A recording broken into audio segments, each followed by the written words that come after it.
back and sexual organs to be affected. So you will find particularly male persons only the only yeah. So these are the problem from the group.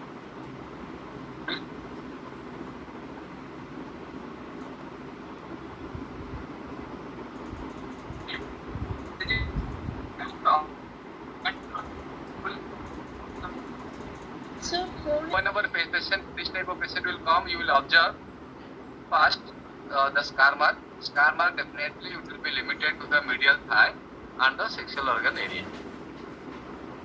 Then you can, this is the observation you check, and then you will find whether there is any adherent skin. That means the particularly the scrotum might be contracted or might be attached to the inner side of thigh, or you will find the penis will be contracted or will be very small and there will be strictures. So that is observation you can see. The anal area will get contracted also. The opening will be very less. So these are after observations. So you will check for the palpation or assessment. So in the assessment, you will check the movement, range of motion. So particularly deep range of motion, you will check. Deep range of motions, you will check, and you will find there is a prone for adductor contraction. You check this how much adductor contraction is there. So there are two adductors that might be affected. One is called long adductor, another is short adductor. So short adductor stretch. You can put not brain, but Yes, sir. you will find you have to place the knee and then you will test for the short adductor. This is for this type of thing. Whatever I have shown you, this is for short adductor. Is it okay? You understood this? Yes, Yes, sir. Yes, sir. Long adductor, you see, another is called long adductor. Long adductor actually, the gracilis muscle is the long adductor, and short adductor is okay.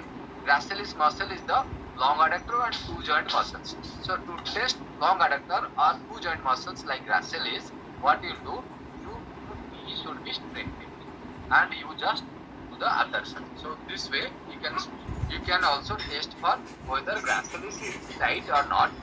This question you can do. Okay, and this question it is for short adductors. Okay, testing for short adductor. You should understand that short adductor and this is for long adductor. Okay, so both you can do it. Then let me discuss about once you very sure that there is a adductor contraction not there, then you can check for the rotations. So this is, say for examples, you can do the rotations like this. Either you can do, see, this is the rotations you can do. This is the rotations.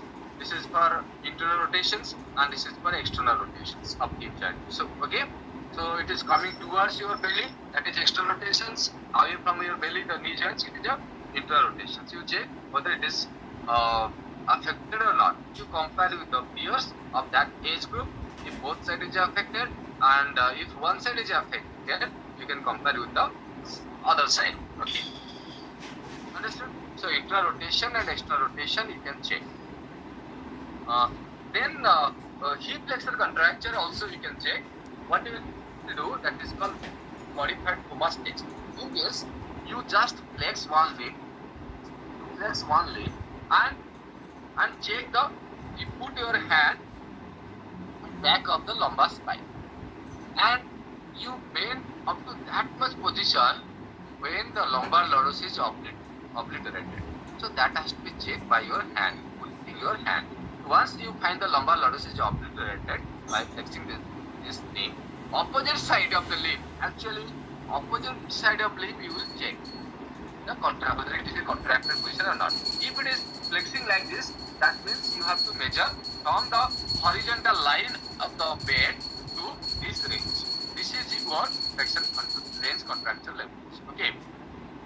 So what you will do? Opposite side of leg has to be flexed. Why we want to flex? Because you want to obliterate the lumbar lordosis. Then how much flexion is there in this side to measure with respect to horizontal line. So that will be your testing of iliopsoas tightness muscle. Okay. So is it okay? You understood this modified Thomas test? Yes, sir. Yes, sir. Okay. So here what will happen, if there is a rectus femoris problem also, you may get deflexor tightness. But for that, you take the patient to the edge of the bed and make the deflection. Then this you can test. Okay. So you should take patient from outside, means edge of the bed. Then you hang the leg so that knee will be bended positions.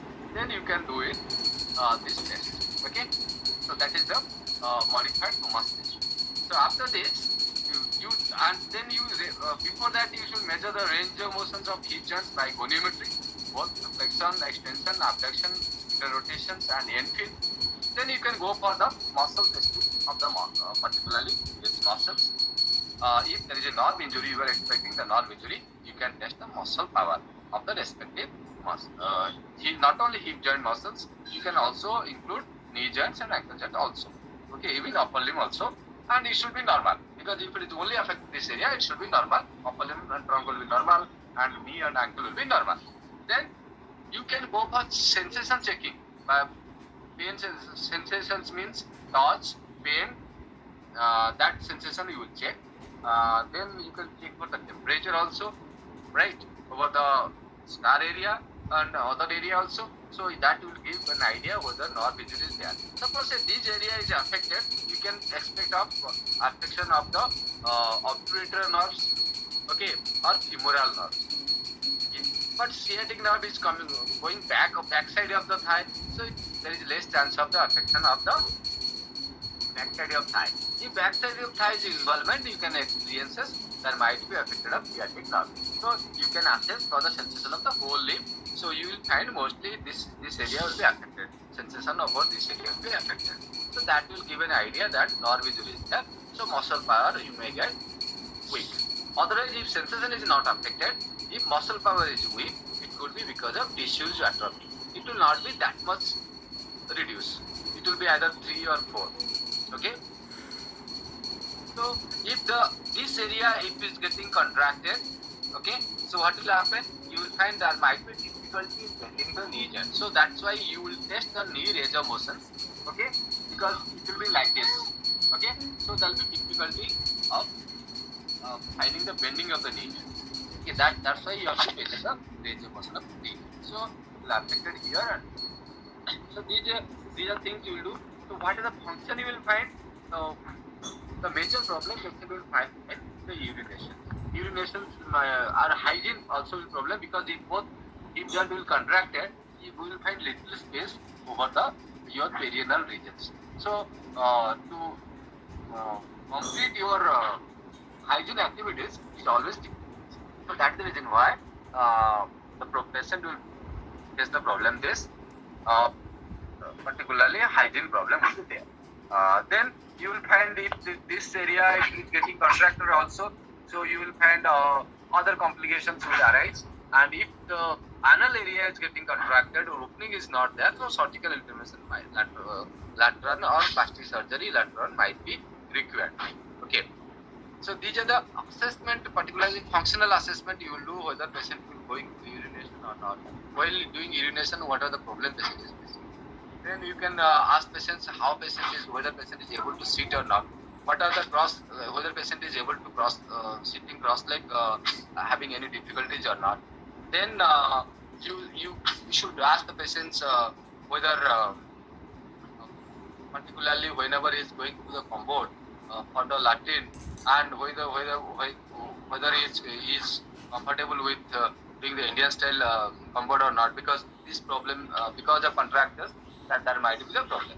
Okay, so these are things you will get in the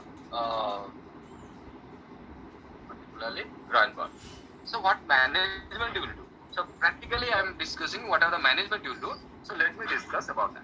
First patient comes to you. You find out what are the problem. The problem is the scar. The problem is the knee range of motions. Range of motion, hip range of motions might be affected, and you will find patient might have pain. and patient's adductions will be the problematic. These are the problem patient might be facing, and the muscle might be weakness. So what we'll do? First, you position the patients by putting some pillow. Putting some pillow, you can position the patient like this. Suppose you put a pillow here, and you can maintain it adducted position. So that will be helpful for stretching the long adductors. For short adductors, you can put the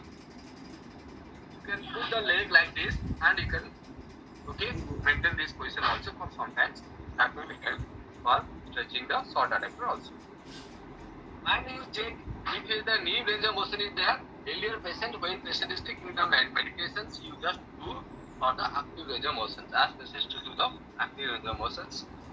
Okay, ensure that full range of motions, full knee range of motion is complete. And then you ask patients to lift the leg straight this way, okay, for few times. And also don't forget to give any movement at the hip joint. Hip joint also is prone to reduce the movement, so you can go for the hip range of motion, abductions you can do. And if patient is in sideline position, you can also go for this movements, abductions as well as extension movement. Also don't forget to give the extension movements. Okay, hip extensions, that is gluteus maximus exercises. You can go for gluteus maximus exercises.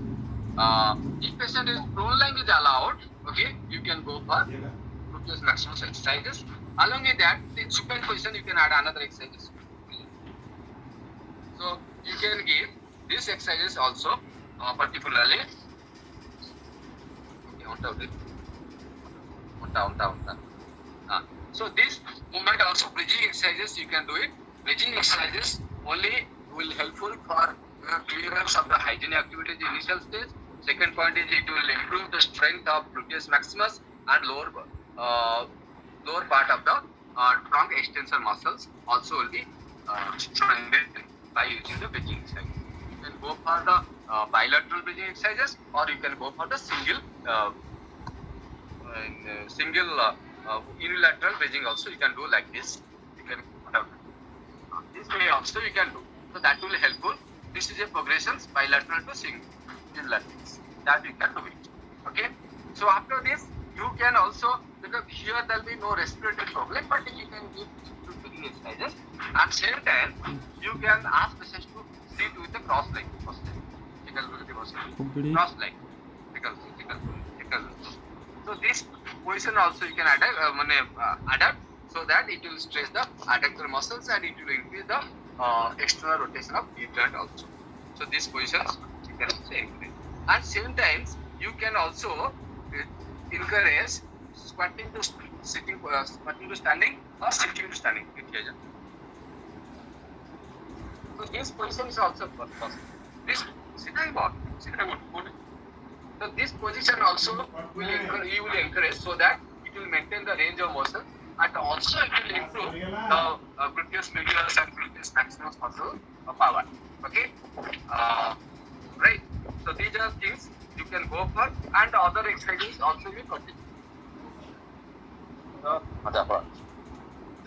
is there any other things?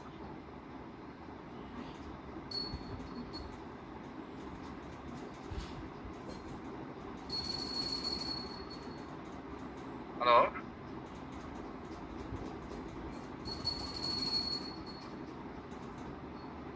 Hello?